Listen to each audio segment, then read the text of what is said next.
Saudara-saudara kekasih di dalam Tuhan, kita akan beribadah, memuji dan memuliakan kebesaran nama Tuhan. Pada saat ini, kita persiapkan hati kita. Dan sebagai lagu pembukaan, kita bersama-sama mau memuji Tuhan.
Marilah kita tabiskan ibadah ini. Ibadah pada saat ini ditahbiskan di dalam nama Allah Bapa, Anak, dan Roh Kudus. Amin. Kasih karunia dan damai sejahtera dari Allah Bapa dan dari Tuhan Yesus Kristus menyertai saudara sekalian. Amin. Nats pembimbing pada saat ini diambil dari kitab Yesaya pasal 40 ayatnya yang ke-31, berbunyi demikian.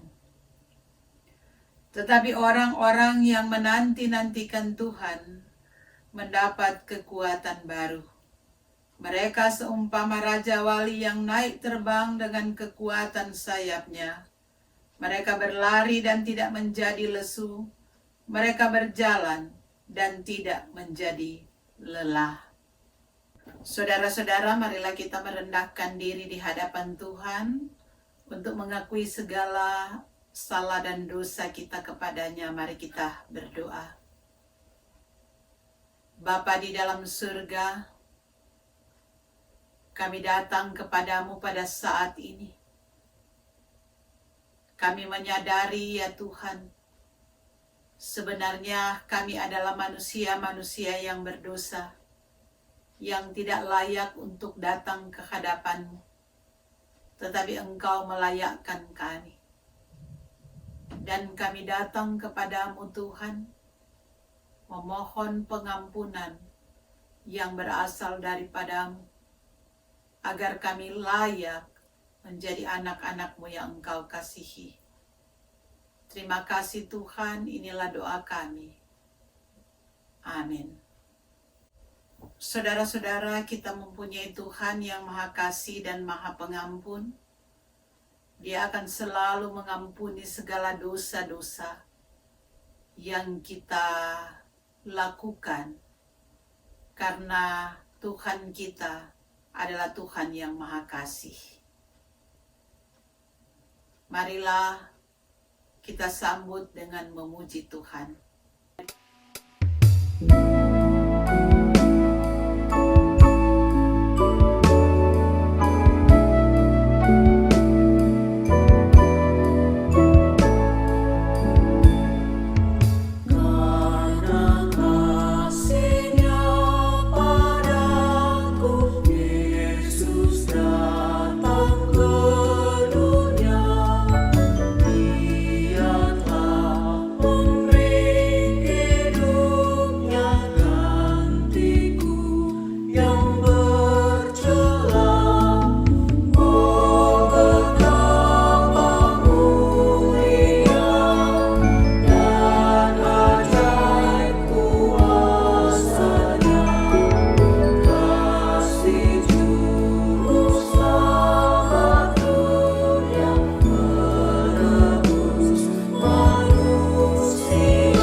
kita berdoa.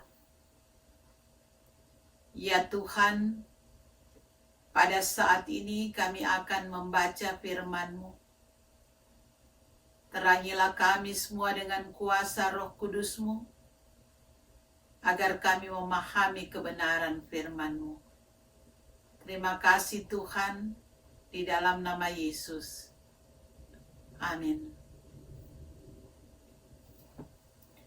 Saudara-saudara, pembacaan kita pada saat ini dari kitab Yesaya 42, ayat 1 sampai dengan ayatnya yang keempat. Yesaya 42 ayat 1 sampai 4 berbunyi demikian.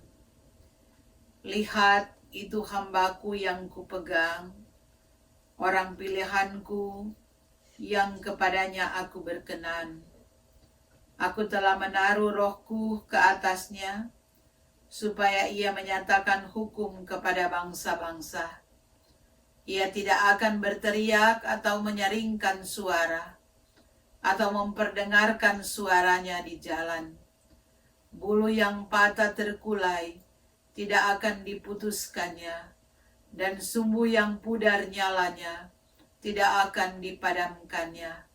Tetapi dengan setia ia akan menyatakan hukum. Ia sendiri tidak akan menjadi pudar dan tidak akan patah terkulai sampai ia menegakkan hukum di bumi. Segala pulau mengharapkan pengajarannya. Sampai di sana pembacaan Alkitab pada saat ini. Terpujilah Kristus. Saudara-saudara, kita membaca di dalam kitab Yesaya. Kitab Yesaya ini adalah salah satu kitab perjanjian lama yang menubuatkan tentang Mesias. Mesias dari bahasa Ibrani, Masia, yang artinya yang diurapi. Dan dalam bahasa Yunani diterjemahkan dengan Kristos. Makanya gelar kepada Yesus adalah Yesus adalah Kristus. Yesus Kristus. Yesus yang diurapi. Saudara-saudara, di dalam kehidupan Israel kuno, maka tindakan pengurapan adalah tanda pengudusan Allah. Orang yang diurapi dianggap sebagai milik Allah, mendapatkan penugasan khusus. Seperti misalnya raja-raja pada waktu itu, seperti Raja Daud, Salomo, raja-raja Israel. Itu saudara-saudara. Namun kita lihat, sesudah kepemimpinan Raja Daud dan Raja Salomo, maka raja-raja Israel ini tidak mampu memerintah sesuai dengan harapan. Itulah sebabnya nabi-nabi menubuatkan bahwa akan datang Mesias yang akan menyelamatkan dunia ini. Seperti pembacaan kita tadi, saudara-saudara, adalah nubuat dari Nabi Yesaya tentang hamba Tuhan. Dan apa yang dinubuatkan oleh Nabi Yesaya itu nyata di dalam diri Yesus Kristus. Dikatakan tadi, bulu yang patah terkulai tidak akan diputuskannya, dan sumbu yang pudar nyalanya tidak akan dipadamkannya. Tetapi dengan setia ia akan menyatakan hukum.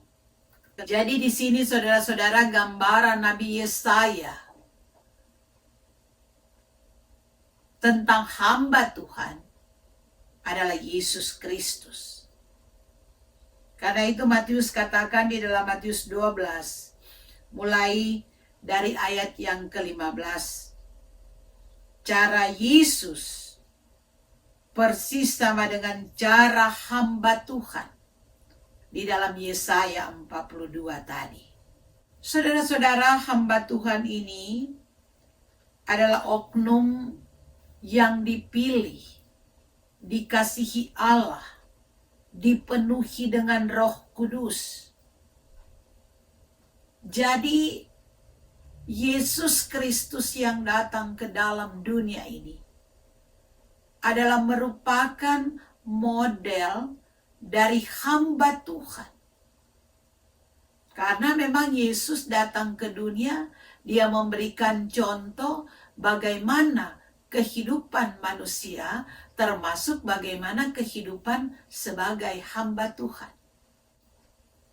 Dan kita lihat saudara-saudara, Yesus adalah pribadi yang rendah hati. Memang di dalam pelayanan Yesus di tengah-tengah dunia ini, banyak mujizat-mujizat yang sudah Yesus lakukan.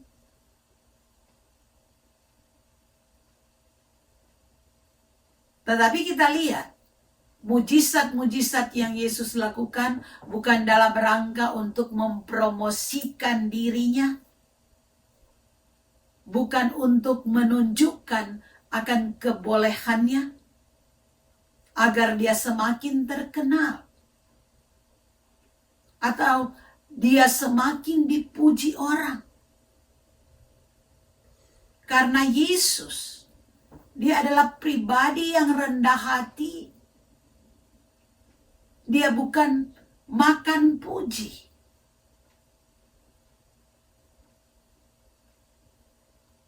Saudara-saudara, Yesus memberikan contoh, mengambil rupa seorang hamba.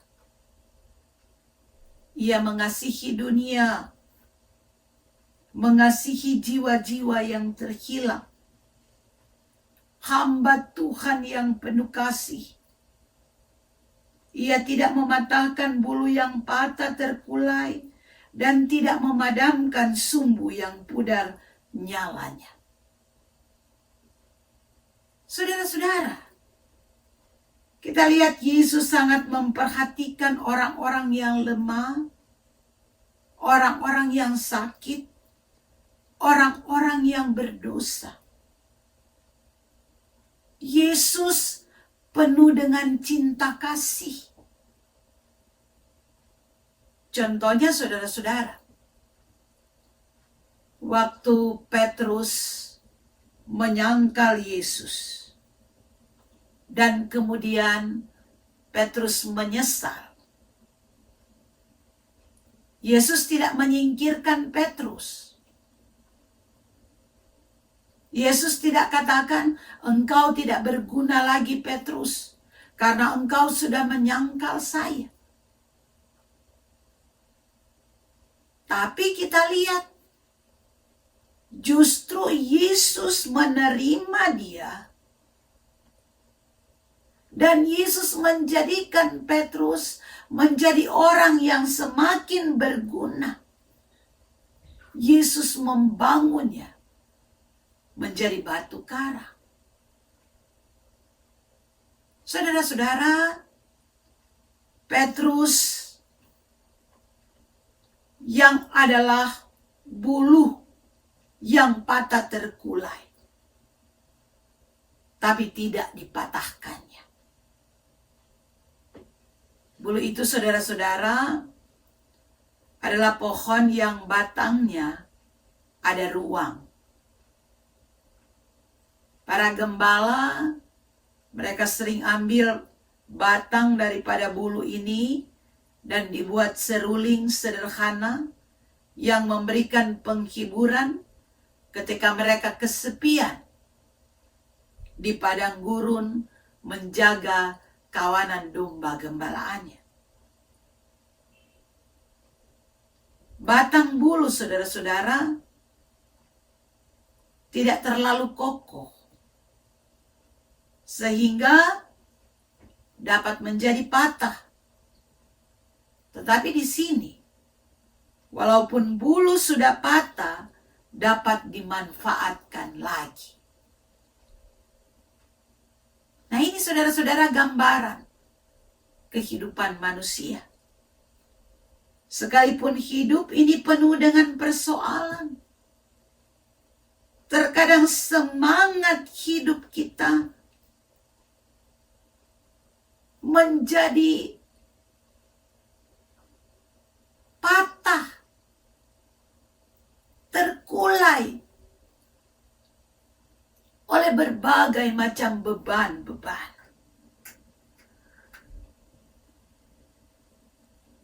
Tapi Nabi Yesaya sudah menubuatkan bahwa Yesus adalah pribadi yang tepat untuk kita berharap. Di dalam Yesus ada kekuatan, sehingga bulu yang patah ditegakkannya kembali, sumbu yang pudar akan dikobarkan kembali.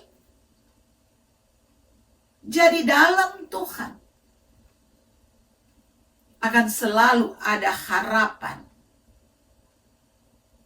untuk hari esok. Roma 5 ayat 5 katakan pengharapan di dalam Tuhan tidak akan mengecewakan.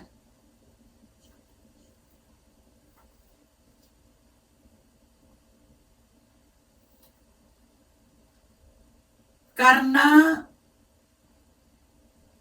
kita punya Tuhan Yesus yang merangkul kita dengan kasih-Nya yang menyelamatkan. Dia menjaga kita, tapi terkadang kita tidak menyadarinya. Ada suatu kebiasaan suku pedalaman India. Sebuah budaya yang cukup unik. Seorang remaja putra dia akan diakui menjadi orang dewasa ketika dia lulus di dalam suatu ujian.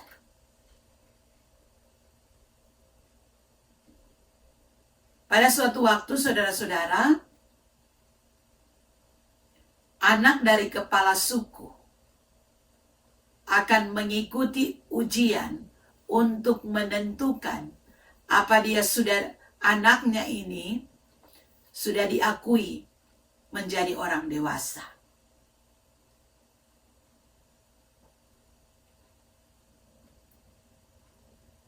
Nah, pada waktu itu dia diantar di tengah hutan. Kedua matanya ditutup.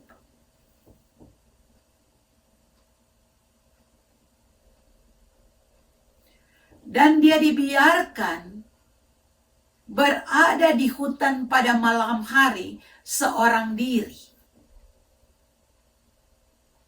Dan dia harus melewati malam yang gelap itu. Dan dia tidak boleh buka mata sepanjang malam, saudara-saudara. Walaupun dia sudah mendengar ada binatang-binatang buas, ada hal-hal yang berbahaya. Dia tidak boleh berteriak. Dia tidak boleh membuka mata. Itu harus dia jalani sepanjang malam. Keesokan paginya, saudara-saudara, dia bersuka cita karena dia mampu melewati semalam itu. Tetapi saudara-saudara, ketika matanya dibuka, dia terkejut melihat ternyata ayahnya ada di dekatnya semalam itu. Ayahnya menemani dia sepanjang malam itu, tanpa dia sadari bahwanya ayahnya ada di sana. Nah, saudara-saudara, ini cuma contoh di dalam kehidupan kita. Kita pun punya Bapa, punya Tuhan yang mengasihi kita. Dia selalu menjaga kita. Terkadang kita tidak menyadari bagaimana kasih Tuhan yang selalu dinyatakan di dalam kehidupan kita. Dia ingin mengubah kita sebagai manusia. Dia ingin merangkul kita menjadi anak-anaknya yang dia kasihi. Karena itu saudara-saudara, biarlah kita selalu datang kepada Tuhan. Karena itu kita di dalam menjalani kehidupan ini, banyak bahaya yang ada di sekitar kita. Tetapi kita datang kepada Tuhan karena penjagaan Tuhan setiap saat, setiap waktu, kapanpun dan dimanapun. Dia selalu mengawasi kita, menjaga kita, menuntun kita. Ketika kita seperti mau terkulai, dia ingin menopang kita agar kita bangkit kembali menjadi manusia-manusia yang berpengharapan hanya kepada Tuhan. Amin. Saudara-saudara, mari kita mengucapkan pengakuan iman rasuli.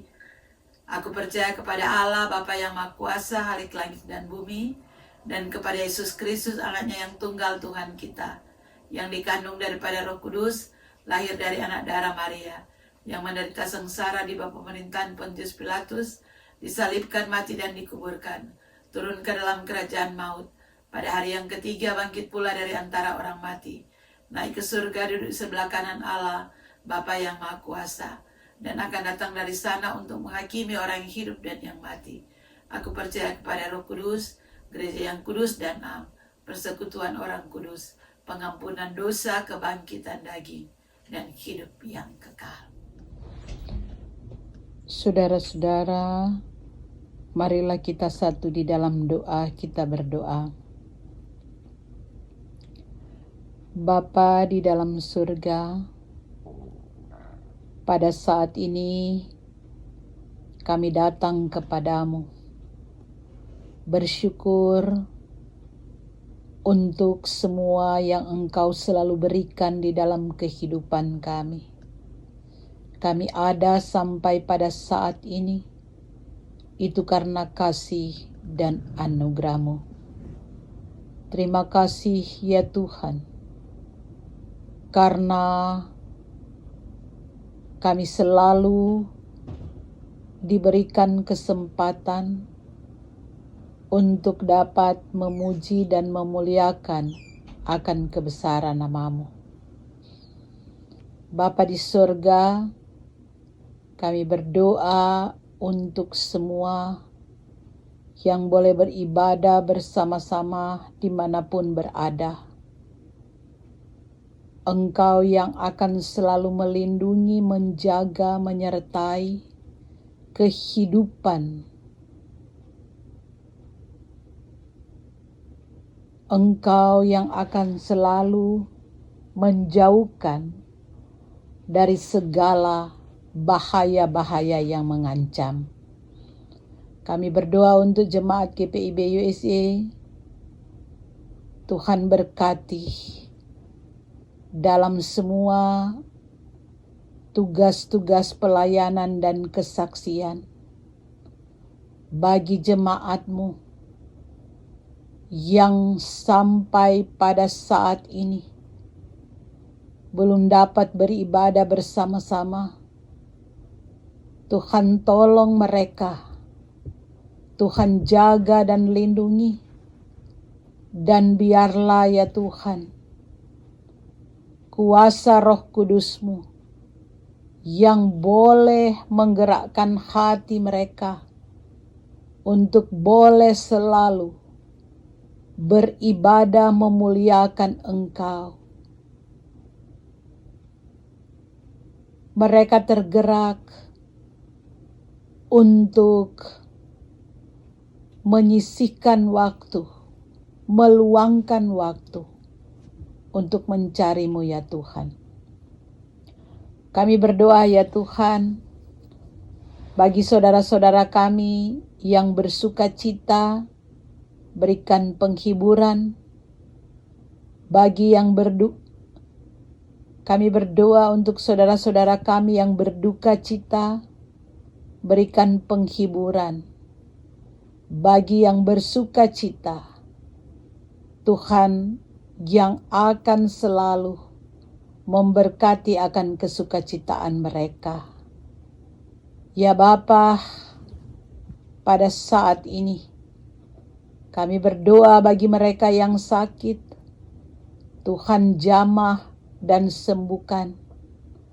Bagi yang lanjut usia, Ibu Sofice Tenda Gerung, Ibu Tuti Muaya, Bapak Yohanes Langgar, dan Bapak Tungkak.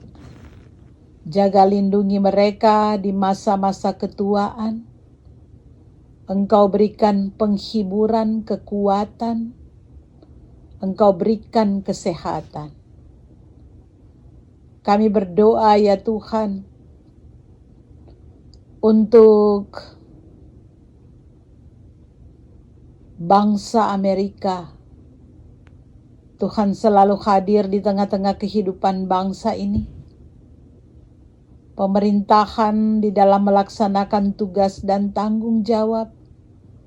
Tuhan jaga, lindungi, Tuhan tuntun, berikan hikmat agar mereka boleh melaksanakan tugas dan tanggung jawab dalam kepatuhan hanya kepadamu saja.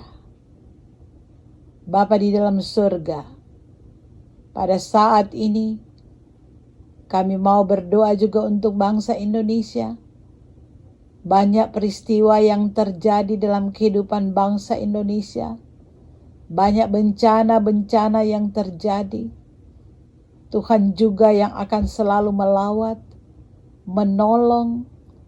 Engkau yang akan merangkul di dalam kasih-Mu.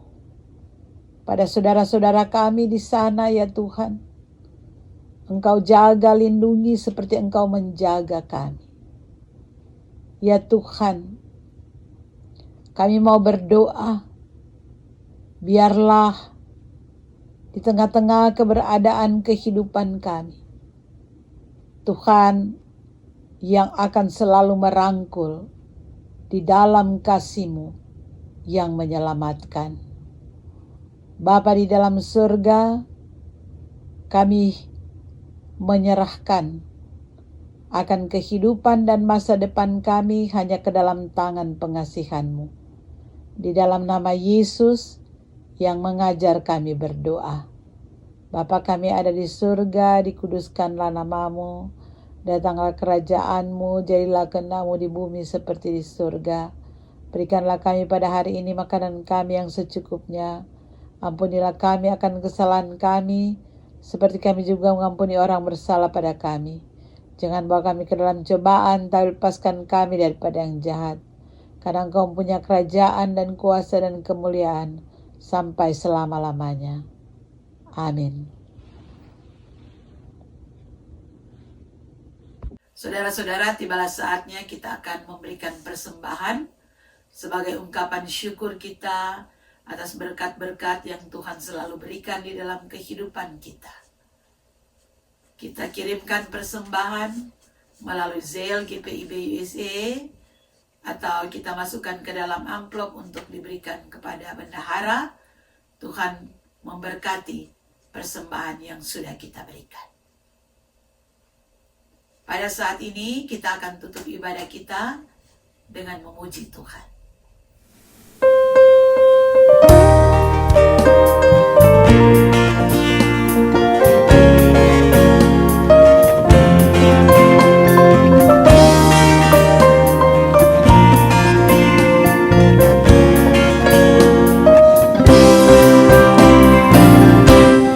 Apalah arti ibadahmu kepada Tuhan, bila tiada rela sujud syukur. Apalah arti ibadahmu kepada Tuhan bila tiada hati tulus dan syukur. Bila rasa jati jadikanlah persembahan, ibadah sejati kasihlah sesamamu. Ibadah sejati yang berkenan bagi Tuhan, jujur dan tulus ibadah murni bagi Tuhan.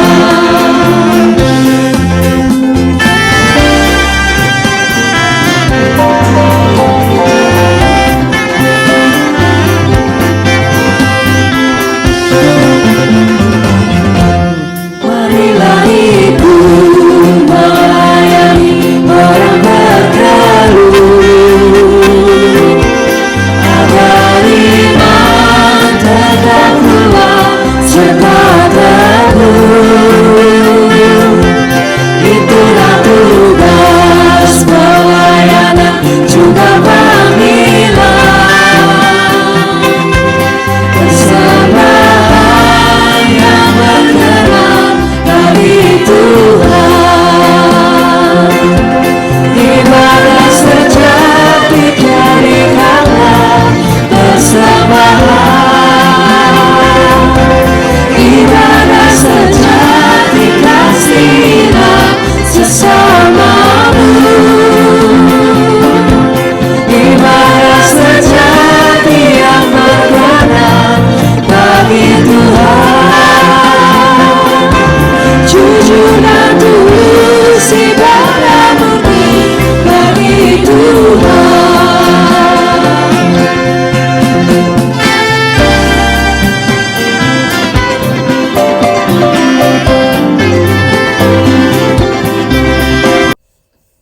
Saudara-saudara, pulanglah dalam damai sejahtera dan terimalah berkat Tuhan. Anugerah Tuhan kita Yesus Kristus, kasih Allah Bapa, dan persekutuan Roh Kudus akan selalu menyertai kita sekarang sampai selama-lamanya.